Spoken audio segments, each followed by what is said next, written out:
is more powerful than knowledge. Why? Because knowledge, it has limitations. May hangganan. May limitasyon. Hanggang dito lang alam mo. Ito hindi mo alam. But, the imagination has no limit. Guys, for the next few seconds, for the next few minutes, imagine mo yung buhay mo 10 years ago. Kamusta ba yung buhay-buhay 10 years ago? Kamusta ba yung Pasko, bagong taon 10 years ago? Kamusta yung buhay ng anak mo 10 years ago? Kamusta yung bahay mo 10 years ago? Kamusta yung mga magulang mo 10 years ago? Imagine yourself 10 years ago. Masaya ka ba? Nabibili mo ba yung gusto mo?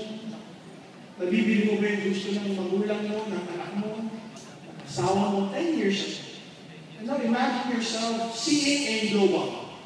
Ay, yayaman pala ako sa global. Mabibili ko pala yung mga pangarap ko sa buhay. Mapapabunod ko pala si nanay, si tatay. Kakakotse pala ako. Mabibili ko pala yung bahay. Imagine yourself right now, 3 years from today. Nabili mo na yung bahay, 2 na ang kotse mo, magbabakasyon ka na sa Hong Kong, pupunta ka na Singapore. Imagine is so powerful. It's a powerful world that I discovered many, many years ago. And it's proven. If you keep on imagining every day, guys, if you keep on imagining every day, what will it give you? It will empower you more. Do you believe that? Yes. If you imagine every minute, every second of the day, guys, yung dreams mo mas talong lumalaki.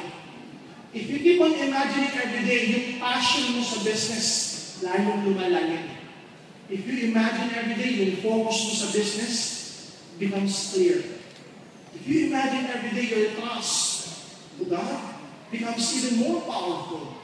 If you imagine every day, yung business mo lalong lumalaki.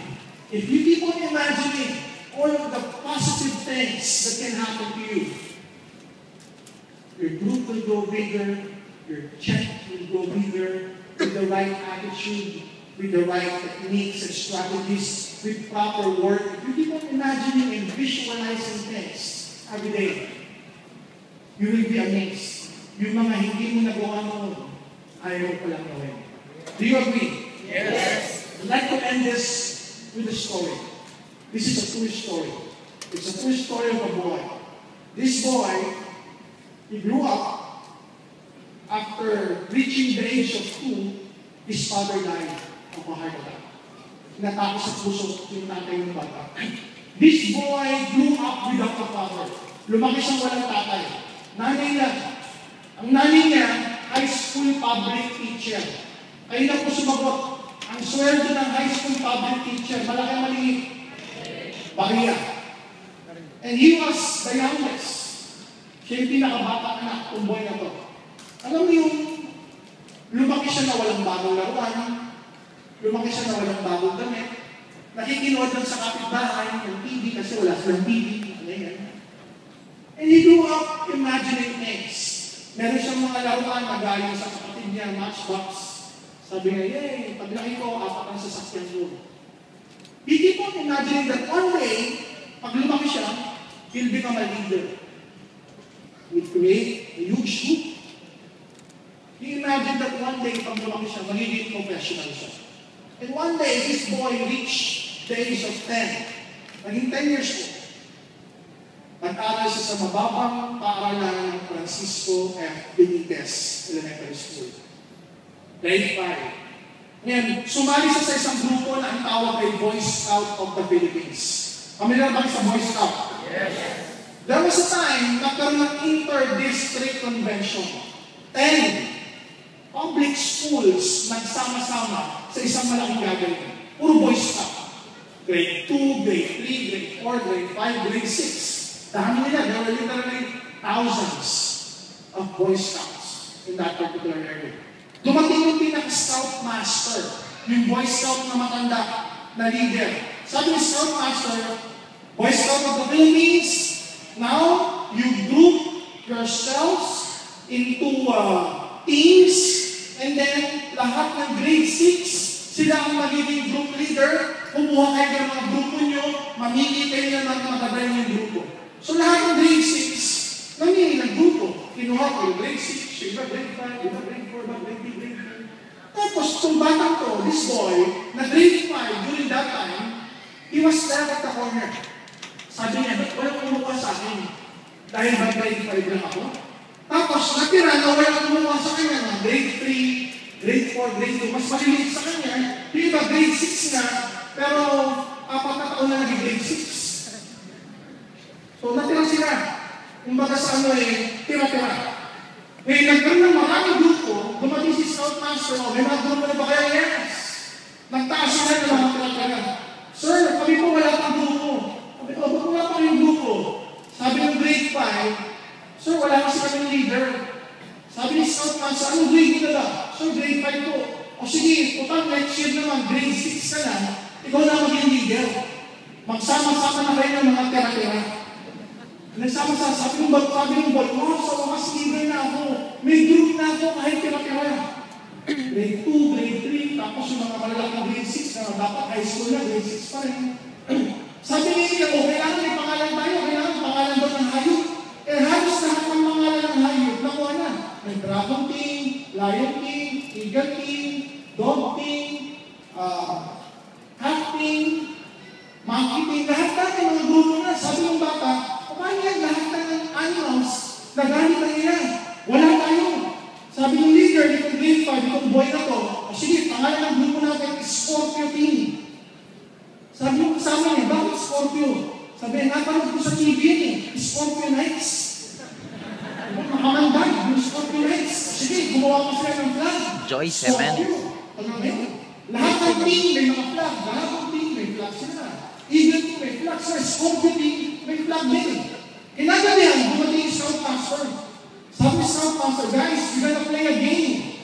Okay? May hawak na kakpak yung Scoutmaster. Sabi ng Master, every time na itatapat ko itong pakpak, itong stick, sa grupo nyo, you will create the loudest noise that your team can produce because of the animal sound.